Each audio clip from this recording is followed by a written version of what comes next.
Hema commission റിപ്പോർട്ടുമായി ബന്ധപ്പെട്ട വിശദാംശങ്ങളിലേക്ക് പ്രജിത് മോഹനൻ തുടരുകയാണ്. പ്രജിത്, അല്പസമയം മുമ്പ് നമ്മൾ സൂചിപ്പിച്ചതുപോലെ തന്നെ സിനിമാ മേഖലയിൽ സ്ത്രീകൾ അനുഭവിക്കുന്ന ചൂഷണം, സ്ത്രീകൾ അനുഭവിക്കുന്ന വിവേചനം, ഇതൊക്കെയും അക്കമിട്ട് നിർത്തുകയാണ് ഹേമ കമ്മീഷൻ റിപ്പോർട്ടിൽ. പ്രധാന പരാമർശങ്ങൾ, പ്രധാന വിശദാംശങ്ങൾ ഈ തരത്തിലാണ്.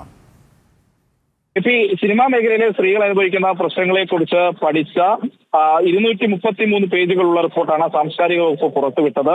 ഈ വ്യക്തികളെ 233 പേജുകളുള്ള റിപ്പോർട്ടാണ് സാംസ്കാരിക വകുപ്പ് പുറത്തുവിട്ടത്.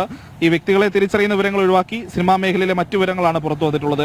ഇതിലേറ്റവും പ്രധാനപ്പെട്ട കണ്ടെത്തലുകൾ എന്ന് പറയുന്നത് നമ്മൾ നേരത്തെ തന്നെ പലകുറിയും പറഞ്ഞു കേട്ടിട്ടുള്ള, അല്ലെങ്കിൽ സിനിമാ മേഖലയുടെ ഇടനാഴികളിലൊക്കെ പറഞ്ഞു കേട്ടിട്ടുള്ള ആ വിഷയങ്ങൾ തന്നെയാണ്. പ്രത്യേകിച്ച് മലയാള സിനിമയിൽ കാസ്റ്റിംഗ് കൗച്ച് നിലനിൽക്കുന്നു, നടിമാരെ വിട്ടുവീഴ്ചയ്ക്ക് നിർബന്ധിക്കുന്നുവെന്നും സഹകരിക്കാൻ തയ്യാറാകുന്ന നടിമാരെ കോഡ് പേരിട്ട് വിശേഷിപ്പിക്കുന്നുവെന്നെല്ലാം റിപ്പോർട്ടിൽ പറയുന്നു. അതോടൊപ്പം തന്നെ ഈ വഴങ്ങാത്തവരെ ഫീൽഡിൽ നിന്ന് തന്നെ, സിനിമാ മേഖലയിൽ നിന്ന് തന്നെ പുറത്താക്കാനുള്ള ശ്രമമുണ്ടാകുന്നു. സിനിമാ മേഖലയിൽ ഒരു പവർ ഗ്രൂപ്പ് നിലനിൽക്കുന്നു. നക്ഷത്രങ്ങളെ വിശ്വസിക്കരുത്, ഉപ്പ് പോലും പഞ്ചസാരയായി തോന്നും, ചന്ദ്രനെ പോലെ സുന്ദരമല്ല താരങ്ങൾ എന്നുള്ളൊരു പരാമർശമുണ്ട് ഈ റിപ്പോർട്ടിൽ. വളരെ കാവ്യാത്മകമായിട്ടാണെങ്കിലും ശരി, അതാ സിനിമാ മേഖലയിൽ നിലനിൽക്കുന്ന ഒരു സാഹചര്യമാണ് കമ്മീഷൻ അത് ചൂണ്ടിക്കാട്ടിയിരിക്കുന്നത് എന്നുള്ളതാണ് നമ്മൾ പറയേണ്ടത്.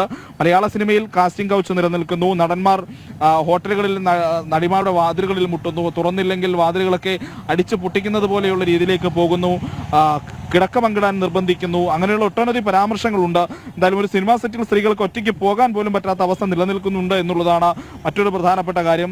പിന്നെ കൂടുതൽ ശക്തമായ അല്ലെങ്കിൽ കണിശമായ വാക്കുകളൊക്കെ ഉപയോഗിച്ചിട്ടുണ്ട് ഈ റിപ്പോർട്ടിൽ എന്നുള്ളതാണ്. മലയാള സിനിമയെ ക്രിമിനലുകൾ നിയന്ത്രിക്കുന്ന ഒരു സാഹചര്യമുണ്ട്. സ്ത്രീയുടെ ശരീരത്തെ പോലും മോശമായ രീതിയിൽ വർണ്ണിക്കുന്നു. പരാതിയുമായി പോകുന്ന സ്ത്രീകൾക്ക് നേരെ സൈബർ ആക്രമണം നടക്കുന്നു. മലയാള സിനിമയിൽ ആൺമേൽക്കോയ്മയുണ്ട്, വഴിവിട്ട കാര്യങ്ങൾ ചെയ്യാൻ നിർബന്ധിക്കുന്നു. ആലിംഗന സീനിന് 17 റീടേക്കുകൾ വരെയെടുത്ത സാഹചര്യമുണ്ട്. സിനിമാ സെറ്റുകളിൽ സ്ത്രീകൾക്ക് പ്രാഥമിക സൗകര്യങ്ങൾ പോലും നൽകുന്നില്ല. തുണി മറച്ചു പിടിച്ച് വസ്ത്രം മാറേണ്ടി വരുന്ന സാഹചര്യം, കുറ്റിച്ചെടിയിൽ മറവിൽ വസ്ത്രം മാറേണ്ട സാഹചര്യം, അങ്ങനെയുള്ള പരാമർശങ്ങൾ റിപ്പോർട്ടിലുണ്ട്. ഈ സിനിമാ മേഖലയിൽ നിലനിൽക്കുന്ന ലൈംഗിക ചൂഷണ സാഹചര്യങ്ങളെക്കുറിച്ച് പരാതിപ്പെടാൻ നടിമാർ ഭയപ്പെടുന്നു എന്നും ഹേമ കമ്മിറ്റി റിപ്പോർട്ട് എടുത്തു പറയുന്നുണ്ട്. പരാതിപ്പെടാൻ ഒരുങ്ങുന്നവർക്ക് നേരെ ബലാത്സംഗ ഭീഷണി പോലും ഉയർന്നിട്ടുണ്ടെന്നും റിപ്പോർട്ടിൽ പരാമർശമുണ്ട്. അതിക്രമം കാട്ടിയവരിൽ ഉന്നത നടന്മാരുമുണ്ടെന്നാണ് റിപ്പോർട്ടിൽ പറയുന്നത്. കേരളത്തെ ഞെട്ടിച്ച നടി ആക്രമിക്കപ്പെട്ട സംഭവം പോലും അതൊരു സിനിമാ മേഖലയിലെ ഒറ്റപ്പെട്ട സംഭവമല്ലെന്നും പുറത്തു വന്നത് മാത്രമാണ് എന്നുള്ളതും ഹേമ കമ്മിറ്റി റിപ്പോർട്ടിൽ പരാമർശിക്കുന്നുണ്ട്. മുമ്പും നിരവധി ഇതുപോലുള്ള സംഭവങ്ങൾ ഉണ്ടായിട്ടുണ്ടായിരിക്കാമെന്നുള്ള സാഹചര്യം ഹേമ കമ്മീഷൻ എടുത്ത് ചൂണ്ടിക്കാട്ടുന്നുണ്ട് എന്നുള്ളതാണ്. ഈ സിനിമ മേഖലയിൽ നടി ആക്രമിക്കപ്പെട്ട സംഭവം ഒരൊറ്റപ്പെട്ട സംഭവമല്ല. ഇത്തരത്തിലുള്ള സംഭവവികാസങ്ങൾ നേരത്തെയും അതിനു മുമ്പും അതിനുശേഷവും ഉണ്ടായിട്ടുണ്ട് എന്ന് പറയുമ്പോൾ പലരും, നേരത്തെ ശ്രീമതി ഭാഗ്യലക്ഷ്മി അടക്കം സൂചിപ്പിച്ചതുപോലെ തന്നെ, പലരും ഭയം കൊണ്ട് പറയാതിരിക്കുന്നു. അത് അവസരങ്ങൾ നിഷേധിക്കപ്പെടുമോ എന്നുള്ള ഭയമാണ്, അല്ലെങ്കിൽ പലതരത്തിൽ ആക്രമണത്തിന് വിധേയമാകുമോ എന്നതടക്കമുള്ള ഭയമാണല്ലേ?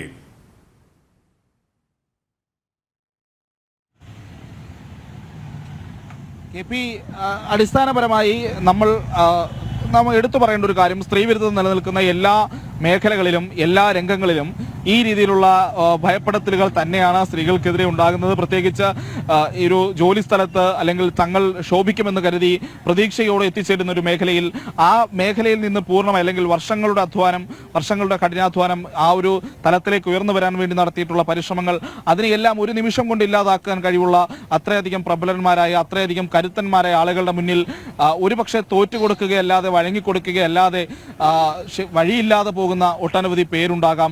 അങ്ങനെയുള്ള സംഭവങ്ങൾ നമ്മൾ ഒരുപാട് കണ്ടിട്ടുണ്ട്, ഒരുപാട് കേട്ടിട്ടുണ്ട്, ചർച്ചയാക്കിയിട്ടുണ്ട്. മലയാള സിനിമാ മേഖലയിൽ ഈ വിഷയങ്ങൾ ആദ്യമായി പൊതുവിടത്തിൽ ചർച്ചയാകുന്നു എന്നുള്ളത് മാത്രമാണ് ഈ ഘട്ടത്തിൽ പറയേണ്ടത്. അപ്പോൾ പലയിടത്തും വഴങ്ങിക്കൊടുക്കാതെ വരുന്ന, മറ്റ് നിർവാഹമില്ലാതെ വരുമ്പോൾ പ്രതികരണശേഷി കുറഞ്ഞ സ്ത്രീകൾ അല്ലെങ്കിൽ പ്രതികരണശേഷി കുറഞ്ഞ ആളുകൾ ആ രീതിയിലൊക്കെ അടിമപ്പെട്ടു പോകുക. ഈ WCC സ്ഥാപക അംഗത്തിന് സ്വാർത്ഥ താല്പര്യമെന്ന പരാമർശവും റിപ്പോർട്ടിലുണ്ട്. അതും വരും ദിവസങ്ങളിൽ ചലച്ചിത്ര മേഖലയും പൊതുസമൂഹം വളരെ ഗൗരവത്തോടെ ചർച്ച ചെയ്യാനുള്ള ഒരു സാധ്യതയുണ്ടല്ലേ?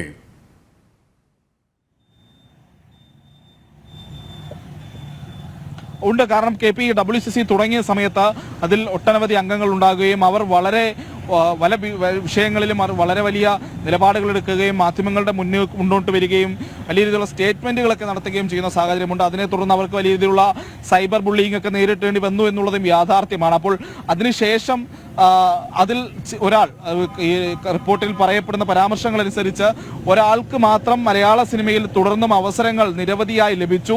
മറ്റുള്ളവരെ ഒതുക്കപ്പെടുന്ന അല്ലെങ്കിൽ മറ്റുള്ളവർക്ക് അവസരങ്ങൾ നിഷേധിക്കപ്പെട്ട സമയത്താണ് ഈ ഒരു അംഗത്തിന് മാത്രമായി കൂടുതൽ അവസരങ്ങൾ ലഭിക്കുന്ന അതായത് പ്രജിത്ത് ഈ അംഗത്തിന് മാത്രം സ്ഥിരമായി സിനിമയിൽ അവസരം ലഭിച്ചു. അവർ പുരുഷന്മാർക്കെതിരെ പുരുഷ മേധാവിത്വത്തിനെതിരെ അവരുടെ ഇടപെടലിനെതിരെ അവരുടെ താല്പര്യങ്ങൾക്കെതിരെ സംസാരിച്ചില്ല. അതായത് അവർക്ക് അനുകൂലമായി നിന്നു. അവർക്ക് അതുകൊണ്ട് തന്നെ സിനിമയിൽ നിരന്തരം വേഷങ്ങൾ ലഭിച്ചു. അതേസമയം തന്നെ സിനിമാ മേഖലയിലെ ഇത്തരത്തിലുള്ള മേധാവിത്വത്തിനെതിരെയും ചൂഷണത്തിനെതിരെയും എതിർത്ത് നിന്ന WCCയിലെ മറ്റ് അംഗങ്ങളെ ബോധപൂർവം സിനിമാ മേഖല ചലച്ചിത്ര മേഖല മാറ്റി നിർത്തി. ഈ WCC അംഗങ്ങളെ എടുത്താൽ അമ്മയിലെ ശക്തരായ അംഗങ്ങൾ കുറ്റപ്പെടുത്തുമെന്ന് നിർമ്മാതാക്കൾ തന്നെ സംവിധായകരെ അടക്കം വിശ്വസിപ്പിച്ചു അല്ലേ?